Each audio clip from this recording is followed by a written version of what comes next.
Good morning, students. I hope you all are fine and are paying attention to your studies at home. So, in the previous video of English 2, that is your English literature, we have started the chapter 8, that is Turning the Tide, and we had already discussed the first page. Okay, so let's once revise it. So, in the first page, we had discussed that a special kind of turtle, that is olive ridley, is getting endangered. मतलब उसकी life जो है खतरे में, उसके numbers जो है बहुत ज़्यादा कम हो चुके हैं. अंडरस्टूड. और इसका रीज़न क्या है? Mainly water pollution. ये जो स्पेशल काइंड ऑफ टर्टल है ये बहुत ही ख़ास है क्योंकि ये सिर्फ ओडिशा के बीचेस पे ही पाए जाते हैं.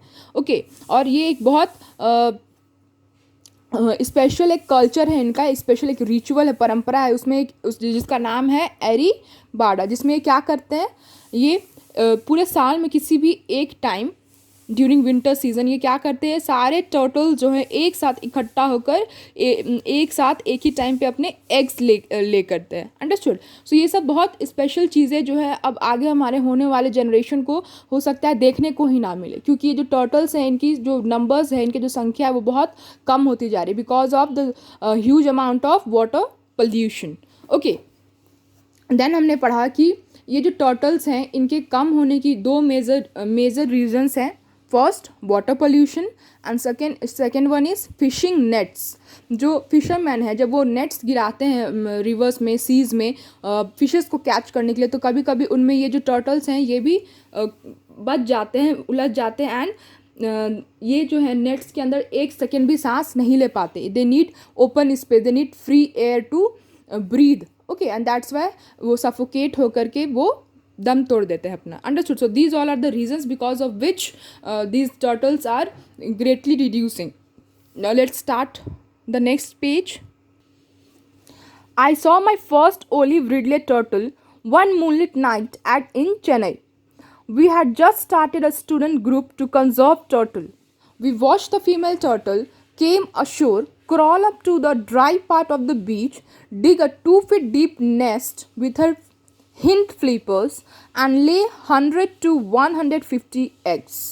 Okay, so जो ऑथर हैं, okay, the author here you see Kartik Shankar. Okay.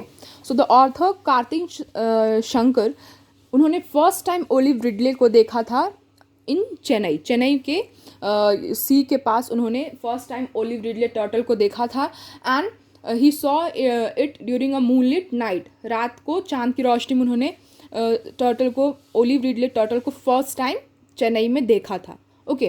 And वो और उनके दोस्तों ने सबसे पहला अपना एक स्टूडेंट ग्रुप बनाया था जिनका मेजर एम गोल कंजर्व टर्टल्स को, इन ओलिव रिडले टर्टल्स को बचाना था. उनके दोस्तों ने स्टूडेंट्स ग्रुप बनाया था और उनका मेन मोटिव था इन ओलिव रिडले टर्टल्स की सुरक्षा करना, उनको एक्सटिंक्ट होने से, इंडेंजर्ड होने से बचाना. ओके. तो उन्होंने उस दिन क्या देखा कि एक फीमेल टर्टल अशोर मतलब सी के किनारे के पास आई. वहाँ पे उसने धीरे धीरे क्रॉल करना. You all know turtle is a very slow animal, very lazy animal. ये बहुत धीरे धीरे चलता है. ओके. सो वो धीरे धीरे क्रॉल करके बीच के ड्राई पार्ट के पास आती है. वो बीच के ऊपर रुके हुए थे और बीच के एक सूखे से पार्ट के पास आती है, वो सूखे पार्ट के पास आती है जहाँ ड्राई हो बीच, और वहाँ पे आकर के वो 2 फीट डीप, 2 फीट डीप तक, 2 फीट गहराई तक एक अपना नेस्ट वो बनाती है अपने पैरों से उसको खोद कर. एंड वहाँ पर वो 100 to 150 एग्स ले करती है.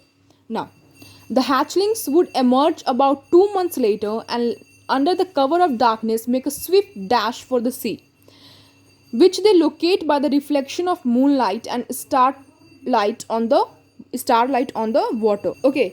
और उसके बाद वो एग्स ले करने के कम से कम 2 महीने के बाद वो जो हैचलिंग्स हैं, मतलब छोटे छोटे जो टर्टल्स होते हैं जो एग से निकलते हैं, वो 2 मंथ के बाद उस एग से बाहर आते हैं और पूरी रात में.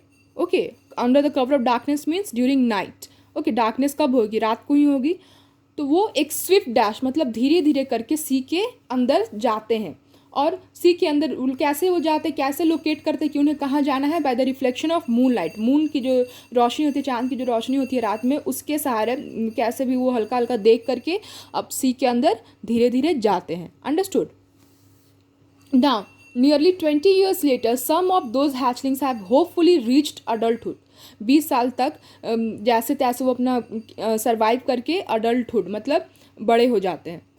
The group with which I saw my first olive ridley is still active. There are now many more conservation organizations around India which work for the conservation of these fascinating marine creatures.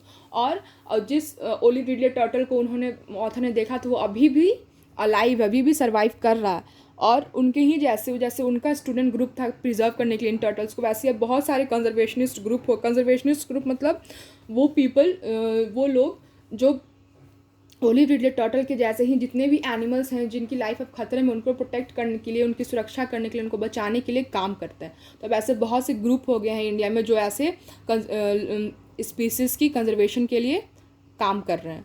So that's all for today. Rest part of the chapter we will continue in the next video. Till here you will read the chapter and try to understand it on your own. Thank you.